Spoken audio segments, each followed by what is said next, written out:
नमस्कार दोस्तों। आप देख रहे हैं यूपी मेंटर। तो चलिए हम आज पढ़ेंगे सामान्य ज्ञान जीके जीएस के महत्वपूर्ण रिवीजन, जो कि यूपी पुलिस के लिए बहुत ही ज़्यादा इंपॉर्टेंट है। तो चलिए शुरू करते हैं। इसमें हमने 250 प्लस क्वेश्चंस लिए। तो वीडियो को लाइक कर देना और चैनल को सब्सक्राइब कर देना। महत्वपूर्ण पुस्तकें और उनके लेखक देखो। अष्टाध्यायी के लेखक कौन है? तो वो है पाणिनि। प्लेइंग इट माई वे पुस्तक किसने लिखी है? तो ये सचिन तेंदुलकर द्वारा लिखी गई। अभिज्ञान शाकुंतलम और मेघदूतम किसकी है? ये कालिदास की है। द विंग्स ऑफ फायर ये एपीजे अब्दुल कलाम की पुस्तक है, इंपॉर्टेंट है, कई बार पूछी गई है एग्जाम्स में।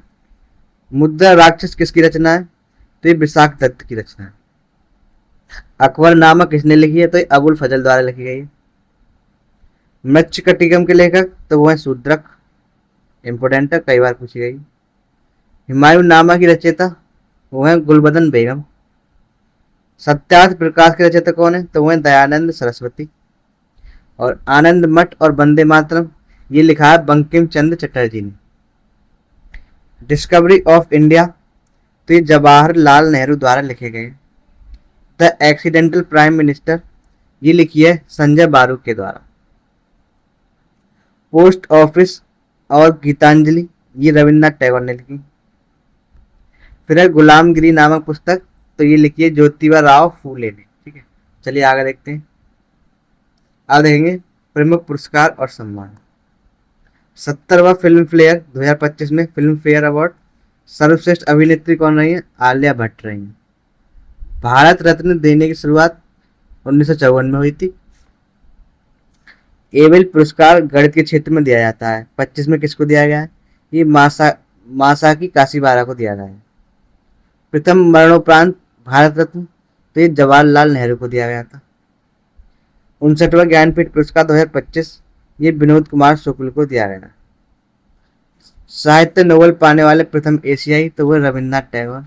और जो विनोद कुमार शुक्ल की एक वो है फेमस बुक है खिड़की में दीवार में एक खिड़की रहती थी। ठीक है, याद रखना, इंपॉर्टेंट। दीवार में एक खिड़की रहती थी। ठीक है, इंपॉर्टेंट है, आ सकती है।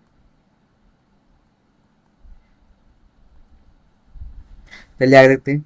शांति का नोबेल पुरस्कार 2025 ये किसे दिया गया है?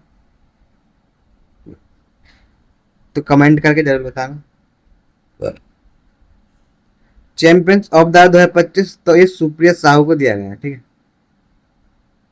मिस यूनिवर्स 2025 तो ये फातिमा बॉस को दिया गया। दादा साहेब फाल्के 2023 मोहनलाल को दिया गया। ठीक है। फिर 71वें राष्ट्रीय फिल्म पुरस्कार तो ये किस अभिनेत्री को दिया गया? रानी मुखर्जी को दिया गया। अंतर्राष्ट्रीय बुकर पुरस्कार हाल ही में बानू मुश्ताक को दिया गया है, इंपोर्टेंट है, याद रखना। चलिए आगे देखते हैं। अब देखेंगे महत्वपूर्ण राष्ट्रीय और अंतर्राष्ट्रीय दिवस। तो राष्ट्रीय हिंदी दिवस कब मनाया जाता है? तो 14 सितंबर को मनाया जाता है, याद रखना है। अंतर्राष्ट्रीय हिंदी दिवस 10 दिसंबर को मनाया जाता है। ठीक है, राष्ट्रीय 14 सितंबर को और अंतर्राष्ट्रीय 10 दिसंबर को। फिर है राष्ट्रीय युवा दिवस, जो कि विवेकानंद की जयंती पर मनाया जाता है। कब? 12 जनवरी को। फिर है राष्ट्रीय विज्ञान दिवस 28 फरवरी को मनाया जाता है। और अंतर्राष्ट्रीय महिला दिवस 8 मार्च को। ओजोन दिवस 16 सितंबर को मनाया जाता है। फिर अंतर्राष्ट्रीय शांति दिवस तो ये मनाया जाता है 21 सितंबर को। नौसेना दिवस 4 दिसंबर को मनाया जाता है। विश्व मधुमेह डायबिटीज डे 14 नवंबर को। शहीद दिवस जब भगत सिंह, राजगुरु और सुखदेव को फांसी दी गई थी, कब? 23 मार्च को। राष्ट्रीय किसान दिवस चौधरी चरण सिंह की जयंती पर, कब? 23 दिसंबर को। और राष्ट्रीय खेल दिवस मेजर ध्यानचंद के जयंती पर ये कब मनाया था? 29 अगस्त को। ठीक है, याद रखने इंपोर्टेंट वो है, आ सकते हैं इनमें से। अब देखेंगे आगे भारत के प्रमुख ऐतिहासिक युद्ध। तो तराइन का जो प्रथम युद्ध हुआ था ये हुआ था पृथ्वीराज चौहान और मोहम्मद गौरी के बीच में। कब हुआ था? 1991 में। और इसमें पृथ्वीराज चौहान जो है जीत गए थे, गौरी को उन्होंने हरा दिया था। फिर है पानीपत का दूसरा युद्ध, सॉरी ये पानीपत का प्रथम युद्ध है। इसमें बाबर और लोधी के बीच हुआ था ये, और 1526 में हुआ था। ठीक। फिर आता है खानवा का युद्ध, ये बाबर और राणा सांगा के बीच हुआ था। चौसा का युद्ध, ये शेर शाह और हुमायूं के बीच हुआ था। कब? 1539 में हुआ था। फिर है ताली कोटा का युद्ध, जो कि विजयनगर का पतन का कारण बना था। कब हुआ था? 1565 में। इंपोर्टेंट है बहुत ही ज्यादा। हल्दी घाटी का युद्ध अकबर और महाराणा प्रताप के बीच हुआ था, ये हुआ था 1576 में। फिर है प्लासी का युद्ध, जो कि अंग्रेज और सिराजुद्दौला के बीच हुआ, 1757 में हुआ था ये। फिर होता है वांडीवास का युद्ध, जो कि अंग्रेज और फ्रांसीसियों के बीच हुआ था। कब? 1760 में। बक्सर का युद्ध अंग्रेजों और मीर कासिम के बीच हुआ, 1764 में हुआ था ये। चंदावर का युद्ध गौरी और जयचंद्र के विरुद्ध था, 1194 में। ठीक है। फिर है कारगिल का युद्ध, ऑपरेशन विजय, ये हुआ था 1994 में। ओ सॉरी, ये हुआ था 1999 में। ठीक है। फिर है कलिंग का युद्ध, तो एक कलिंग युद्ध होता है अशोक अशोक के बीच में 261 ईसा पूर्व में। ठीक है। चलिए आगे देखते हैं। और जो तराइन का द्वितीय युद्ध हुआ था, ठीक है, कौन सा? तराइन का सेकंड जो हुआ था युद्ध, ये हुआ था 1992 में। और इसमें जो है पृथ्वीराज चौहान को हरा दिया था मोहम्मद गौरी ने। चलिए आगे देखते हैं। अब देखेंगे भारतीय राष्ट्रीय कांग्रेस के प्रमुख अधिवेशन। एक क्वेश्चन जरूर लाएगा अधिवेशन में से, याद रखना। कांग्रेस की स्थापना 1985 के समय कौन से वायसराय थे? वो थे लॉर्ड डफरिन। एस.आर. डफर ने की थी कांग्रेस की स्थापना। प्रथम अधिवेशन मुंबई के अध्यक्ष कौन थे? तो वो थे व्योमेश चंद्र बनर्जी। प्रथम मुस्लिम अध्यक्ष 1887 में कौन बने? तो ये थे बदरुद्दीन तैयब जी। ठीक है। कांग्रेस का विभाजन गरम और नरम दल में कब हुआ? सूरत अधिवेशन 1907 में हुआ था। पहली बार जन गण मन गाया गया, तो ये कलकत्ता वो हुआ था इनका अधिवेशन 1911 में। कांग्रेस मुस्लिम लीग का समझौता तो ये लखनऊ अधिवेशन में हुआ था 1916 में। प्रथम महिला अध्यक्ष कौन थी? तो वो थी एनी बेसेंट 1917 में। महात्मा गांधी द्वारा एकमात्र अध्यक्षता ये बेलगांव की गई थी 1924 में। प्रथम भारतीय महिला अध्यक्ष तो वो थी सरोजिनी नायडू, कानपुर के उसमें बनी थी। ठीक है, अधिवेशन में 1925 में। पूर्ण स्वराज की मांग तो ये की गई थी लाहौर अधिवेशन में 1929 में। ठीक है, याद रखना। फिर आज़ादी के समय 1946 में मेरठ में अध्यक्ष कौन थे? तो होते JB कृपलानी। तो इम्पोर्टेंट है सारे। चलिए आगे देखते हैं। आधुनिक भारत सामाजिक और धार्मिक सुधार। ब्रह्म समाज की स्थापना 1828 में किसने की? तो वो थी राजा राम मोहन राय के द्वारा। अलीगढ़ मुस्लिम यूनिवर्सिटी के संस्थापक तो ये थे सर सैयद अहमद खान। फिर हिंदू विधवा पुनर्विवाह अधिनियम पारित हुआ था 1856 में। सत्य शोधक समाज की स्थापना तो ज्योतिबा राव फूले द्वारा की गई थी। वेदों की और लौटों का नारा तो ये आर्य समाज दयानंद सरस्वती द्वारा दिया गया है। ठीक है। चार्ल्स वुड का डिस्पैच 1854 में आया, किससे संबंधित था? तो ये शिक्षा से संबंधित था। राधा स्वामी सत्संग के संस्थापक तो वह शिवदयाल सहाय साहब। वर्नाकुलर प्रेस एक्ट किसने लागू किया? तो ये लॉर्ड लिटन द्वारा लागू किया गया है। लोक हितवादी के नाम से किसे जाना जाता है? तो गोपाल हरि देशमुख को लोक हितवादी के नाम से जानते हैं। बहिष्कृत भारत पत्रिका की शुरुआत तो डॉक्टर BR अम्बेडकर द्वारा की गई है। किसकी? बहिष्कृत भारत। चलिए आगे देखते हैं। अब देखते हैं बौद्ध धर्म से संबंधित क्वेश्चन। महात्मा बुद्ध का जन्म कहाँ हुआ? लुम्बिनी में हुआ था। ज्ञान प्राप्ति किस नदी के तट पर हुई? तो निरंजन नदी के तट पर हुई थी, बोध गया में। प्रथम उपदेश कहाँ दिया था? सारनाथ में दिया था, ऋषिपत्तनम भी बोलते सारनाथ। बुद्ध की मृत्यु महापरिनिर्वाण कहाँ हुआ? कुशीनगर में हुआ। चतुर्थ बौद्ध संगति किसके समय हुई? तो कनिष्क के समय थी, कुंडलवन कश्मीर में होती है। आगे जैन धर्म से संबंधित क्वेश्चन। संस्थापक कौन है? प्रथम तीर्थकर तो होते ऋषभदेव, इनका प्रतीक था बैल। 23वें तीर्थंकर कौन थे? तो वो थे पार्श्वनाथ, इनका प्रतीक था सर्प सांप। और 24 जो तीर्थंकर थे वो थे महावीर स्वामी, इनका प्रतीक था सिंह लायन। महावीर स्वामी को निवारण प्राप्ति ये हुई है पावापुरी बिहार में। अनेकांतवाद का सिद्धांत तो जैन धर्म द्वारा ही दिया गया है, ठीक है, अनेकांतवाद का सिद्धांत। तो चलिए आगे देखते हैं। भारत की प्रमुख जनजाति। भारत का सबसे बड़ा जनजाति समूह तो ये है भील जनजाति। सर्वाधिक जनजाति वाला राज्य मध्य प्रदेश है। दीपावली को शोक मनाने वाली जनजाति है थारू, जो कि यूपी और उत्तराखंड के बॉर्डर पर पाई जाती है, तराई वाले क्षेत्र में। राष्ट्रपति द्रौपदी मुर्मू का संबंध तो संथाल जनजाति से है, जो कि झारखंड और उड़ीसा में पाई जाती है। फिर लेपचा और भूटिया जनजाति तो ये सिक्किम में रहती है, ठीक है। बहुपति विवाह की प्रथा किस में है? तो ये टोडा जनजाति में, जो कि नीलगिरी पर्वत पर पाई जाती है, तमिलनाडु में।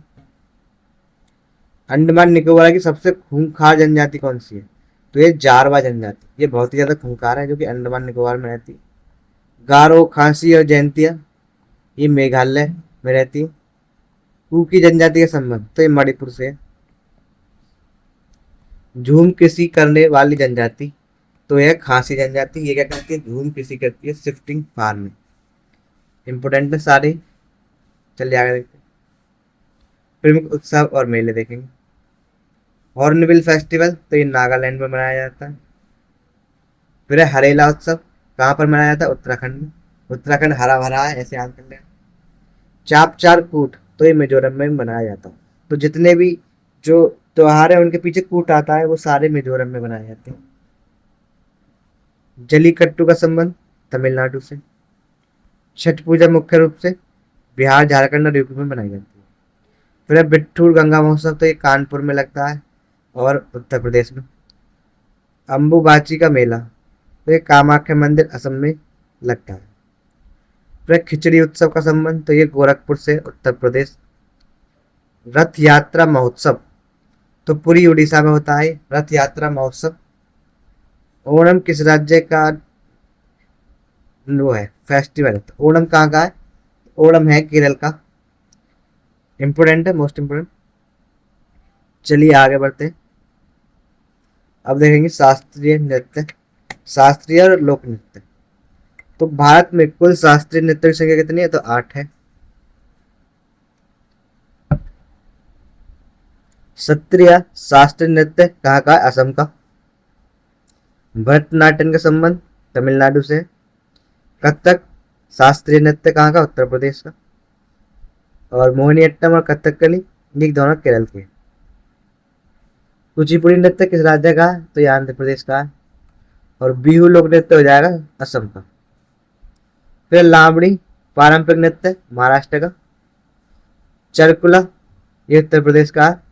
और कालबेलिया जो सपेरा नृत्य ये राजस्थान का है, ठीक है, इंपोर्टेंट है। अब देखेंगे प्रमुख घराने और वाद्य यंत्र। भारत का सबसे पुराना संगीत घराना तो यह ग्वालियर घराना। फैज खां का संबंध किससे? आगरा घराना से। ठुमरी गायन के लिए प्रसिद्ध घराना तो यह है पटियाला घराना। शंभू बिरजू महाराज का संबंध तो यह लखनऊ घराना, कथक से संबंधित है। गंगूबाई हंगल का संबंध तो एक किराना घराना से, गंगूबाई हंगल से। पंडित किशन महाराज का वाद्य क्या है? तबला है, और ये बनारस घराने से संबंधित है। पंडित जसराज तो ये मेवाती घराने से आते हैं। शिव कुमार शर्मा का वाद्य तो संतूर बजाते हैं, तो सहसे शिव सहसे संतूर। इलियास खां जो कि लखनऊ घराने के, ये क्या बजाते हैं? सितार बजाते हैं। फिर भिंडी बाजार घराना, तो इसके संस्थापक कौन है? तो उस्ताद छज्जू खां, ठीक है, याद रखें ना। तो ऐसे याद रखना, इन्हें भिंडी बहुत पसंद थी छज्जू खां को, ठीक है, छज्जू खां को भिंडी पसंद थी। भारत का भूगोल, नदी और झीलें देखेंगे अब। मैदानों से निकलने वाली गंगा की सहायक नदी तो वह गोमती। फूलर झील यूपी से निकलती है। भ्रंश घाटी से बहने वाली नदी कौन सी है? तो नर्मदा, ताप्ती और दामोदर, ये तीनों ही भ्रंश घाटी से बहती है। प्रायद्वीप में भारत की सबसे लंबी नदी तो कौन सी हो जाएगी? ये हो जाएगी गोदावरी, दक्षिण गंगा बोलते हैं इसे। बिहार का सूप किस नदी को कहते हैं? तो कोसी को कहते हैं। खारे पानी की नदी तो वो है सलील, ठीक है। तो अंतसलील तो ये लूनी नदी जो कि राजस्थान में। भारत की सबसे बड़ी ताजे ये मीठे पानी की झील तो ये बूलर झील जो कि जम्मू कश्मीर में। सबसे बड़ी खारे पानी की झील कौन सी है? लेगन झील तो हो जाएगी चिल्का झील उड़ीसा में। लोनार झील जो कि एक तरह की क्रिएटर झील है, ये कहाँ पर है? महाराष्ट्र में। पुलिकर झील किन राज्यों के बीच है? तो ये आंध्र प्रदेश और तमिलनाडु के बीच है, ठीक है। और भू आबद्ध लैंडलॉक खारे पानी की झील तो ये सांभर झील जो कि राजस्थान में।